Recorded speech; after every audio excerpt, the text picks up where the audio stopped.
Hello friends, आशा करता हूँ आप लोग बहुत मज़े में होंगे।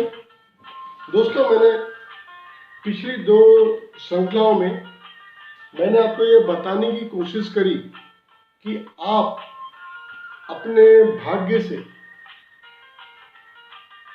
इस जीवन में किस तरह से अधिक सुख प्राप्त करने के लिए किस तरह आपको प्रयास करना चाहिए। दोस्तों, मैंने आपको बहुत सलीके से ग्रह नक्षत्रों का खेल आपके जीवन में कैसा होता है ये समझाने का भरपूर प्रयास किया। लेकिन दोस्तों, मुझे ऐसा लगता है कि वो दोनों वीडियो का थोड़ी सी समरी मेरे को बताने के लिए आज मैं तीसरा भाग और अंतिम भाग उस दिशा में इस समय प्रस्तुत कर रहा हूँ। दोस्तों, कोई भी चीज का चैनल का वीडियो का श्रृंखलाओं का फायदा तब ले पाओ जब आप उसको अच्छी तरह से समझ पाओ कि सामने वाले प्रस्तुत करने वाले ने अपनी क्या बात आपको समझाने की कोशिश की है। दोस्तों, सबसे पहली बात तो ये है कि एस्ट्रोलॉजी का महत्व जीवन में कितना, ये भी एक टॉपिक है बहुत अलग तरह से। दोस्तों, मैं एक पढ़ा लिखा well qualified master degree engineer हूँ और मैं किसी तरह से डाकिया दुनिसी या अपन ये बोले कि अंधविश्वास में थोड़ा विश्वास करना संभव नहीं है। अपने जीवन के प्रैक्टिकल अनुभव के तौर पर कुछ सीखते सिखाते हुए आज मैं जब यहाँ पर पहुँचा हूँ तो मैं चाहता हूँ कि मेरा कुछ ज्ञान मैं आपके सामने शेयर करूँ, और वो भी वो ज्ञान जिसका मैं प्रैक्टिकल अनुभव ले चुका हूँ, जो मैं अप्रूव कर चुका हूँ। उन चीज़ों को मैं आपको शेयर करके आपको उस चीज़ का बेनिफिट दिलाना चाहता हूँ। अब रही बात दोस्तों कि पिछले दोनों श्रृंखलाओं में मैंने जो बोला, मुझे ऐसा लग रहा है कि बहुत सारी बातें आप लोगों के सर के ऊपर से चले गई। क्योंकि दोस्तों, पहली बात तो ये है कि कोई क्यों माने कि इस तरह की कोई ग्रहों के बीच में फेवरेबल ग्रह होते हैं, अनफेवरेबल ग्रह होते हैं, और वो फेवरेबल ग्रह में उसमें भी हस्तरेखा के हिसाब से वो फाइनेंशियल टाइम आए जिसमें अपन उसका अच्छा एक्सट्रैक्ट बेनिफिट ले सके। क्या ये संभव है? और है तो किस तरह से? इसको कोई डिटेल में कोई आदमी ऐसा आपको मिलेगा जो आपको इस तरह से बेनिफिट दिलाने के मार्गदर्शन कर पाएगा? दोस्तों, एक बहुत जटिल सवाल है। इस तरह का पहुंचा हुआ विद्वान ज्योतिषी टकराना करीबन असंभव है। मैंने इसलिए वर्ड असंभव कर दिया कि आप कुंडली की जो 9 ग्रह है, 12 राशियां जो है, उसमें कुंडली जो होती है उसमें एक घर को कोई 3 घर पीछे से, कोई 4 घर आगे से, कोई 7 घर पीछे से ऐसा दृष्टि बनाता है। और उसके बीच में जो कॉकटेल बनती है वो कॉकटेल पढ़ना, ब्रह्मा का लिखा हुआ बातों को समझना साधारण मनुष्य नहीं, बहुत पहुंचे हुए विद्वान के भी बस की बात नहीं है। लेकिन हस्तरेखा ये भगवान की बनाई हुई ड्राइंग है जिसमें जीवन रेखा, हृदय रेखा, मस्तिष्क रेखा और पूरा आपका जीवन इसमें ईश्वर अंकित कर देता है। कुछ लोग बोलते हैं कि हस्तरेखा समय के हिसाब से बदलती जाती है। हाँ साहब, बदलती है, क्योंकि पिछले जन्म के संचित कर्म जो आप भोग नहीं पाए उसके हिसाब से जो प्रारब्ध बना वो भाग्य लेके आप इस जन्म में पैदा हो गए। अब सवाल यह है कि आपके जो इस जन्म के क्रियामणि कर्म है वो भी अपना भाग्य बनाते जा रहे हैं। उसमें से कुछ क्रियामणि कर्म ऐसे हैं जो तुरंत आप भोगने के लिए आपके सामने खड़े हो जाते हैं। अब उस समय ये बातें कोई पहुंचा हुआ पॉमिस्ट पत्रिका वाला भी बता पाएगा कि आपके भाग्य में किस टाइप का बदलाव हो रहा है, जबकि वही बात कुंडली में नहीं होती।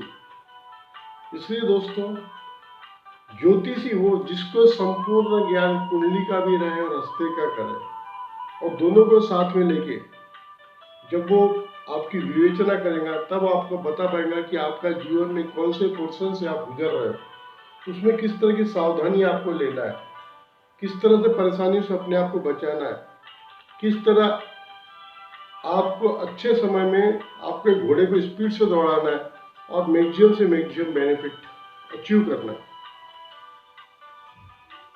दोस्तों, मेरे को मालूम है मैं इतना स्लो तरीके से पुराने दोनों वीडियो की विवेचना आपके सामने कर रहा हूँ, उसके बाद भी मेरे को ये आशा नहीं है कि मैं आपको पूर्ण तरह से समझा पा रहा हूँ कि आपको अपने भाग्य का किसी योग्य ज्योतिषी मार्गदर्शक से परामर्श लेते हुए अपने जीवन को किस तरह सुचारू रूप से आप उसकी अर्थव्यवस्था बहुत अच्छे से बना सकते हो।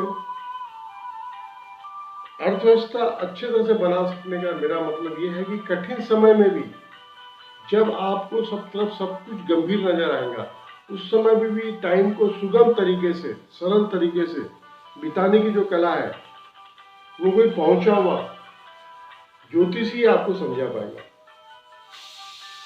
दोस्तों, अध्यात्म एक अलग टॉपिक है और भरण पोषण के लिए ज्योतिषी का परामर्श ये एक अलग डायरेक्शन है। लेकिन मैंने इसके पहले भी आपको कई बार बता चुका हूँ, भूखे पेट होए ना भजन गोपाला। तो दोस्तों, मेरा कहने का तात्पर्य यह है कि सबसे पहले जीवन को अपने को सरल तरीके से जीना, अच्छे तरीके से, मेरा मतलब योग्य तरीके से अपना भरण पोषण अच्छे से करना। दोस्तों, मैंने कभी आपको ये नहीं बोला कि अध्यात्म के मार्ग में भिखारी समान आपको जीवन बिताना, ये कभी ध्येय नहीं रहा। कोई पहुंचा हुआ कोई भी व्यक्ति ये आपको कभी नहीं समझाएगा कि साहब भगवान का जो मार्ग है वो गरीब लोग गरीबी में रह के ये आगे बढ़ सकते हैं, अमीरों की बस की बात नहीं है। नहीं साहब, ये तो समझ के ऊपर है। सबसे पहले आपको एक अच्छा परिवार चलाने के हिसाब से एक अमीर व्यक्तित्व के जो संपूर्ण बातें हैं वो अपने अंदर लाना है, और उसके लिए ही मैंने आपको बताया कि आपको जीवन में अपने भाग्य को किस तरह से इनकेस करना है।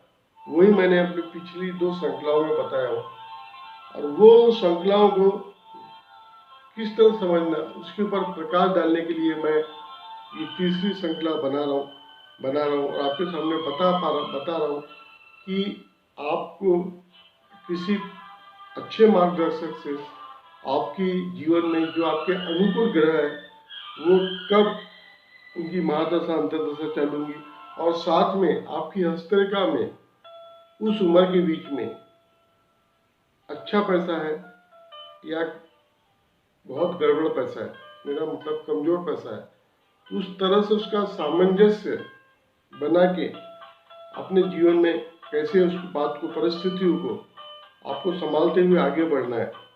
यदि आप किसी अच्छे जगह से परामर्श लेके यदि आप कदम चलोगे तो कम से कम अच्छे समय में तरक्की करो ना कर पाओ वो मैटर भी नहीं है, लेकिन गलत समय में, खराब समय में अपना पुराना जो आधारशिला है वो पूरी तरह से बर्बाद ना हो। यही मेरा आपको मार्गदर्शन करने का मेरा ध्येय था कि गलत समय में आप बहुत कुछ तिनकों में सब बिखर जाता है और आदमी समझ नहीं पाता, संभाल नहीं पाता और सिर्फ बाद में रोते रहते चले जाता है। दोस्तों, मेरा कहने का तात्पर्य यही है कि वो गलत समय यदि आप आए तो उसमें प्रिकॉशन लेते हुए, सावधानी लेते हुए उस समय को ही कम से कम नुकसान झेलते हुए, कम से कम कष्ट पाते हुए उसको बिताना, ये एक बहुत बड़ी कला है दोस्तों। इसलिए मेरा इसी टॉपिक पे ये था कि आपके नवग्रह को समझते हुए भाग्य को आप अच्छी तरह से, सुगम तरीके से, सुखपूर्वक भोग पाए, यही मेरा इन 3 श्रृंखलाओं का बताने का उद्देश्य था दोस्तों। आगे भी दोबारा ये श्रृंखला जब चालू करूँ या दोबारा मैं इस टॉपिक को जब बोलूँगा एक नए तरीके तो फिर आपको समझाने की कोशिश करूँगा कि आपको जो भी है अपना जीवन कहीं से भी अव्यवस्थित नहीं करना है, और यही मेरा ध्येय है। इस तरह से आप दोस्तों हमेशा मेरे साथ बने रहें। आपका दोस्त नूतन सदैव आपके मार्गदर्शन के लिए। Thank you very much. मेरे को सुनने के लिए बहुत बहुत धन्यवाद।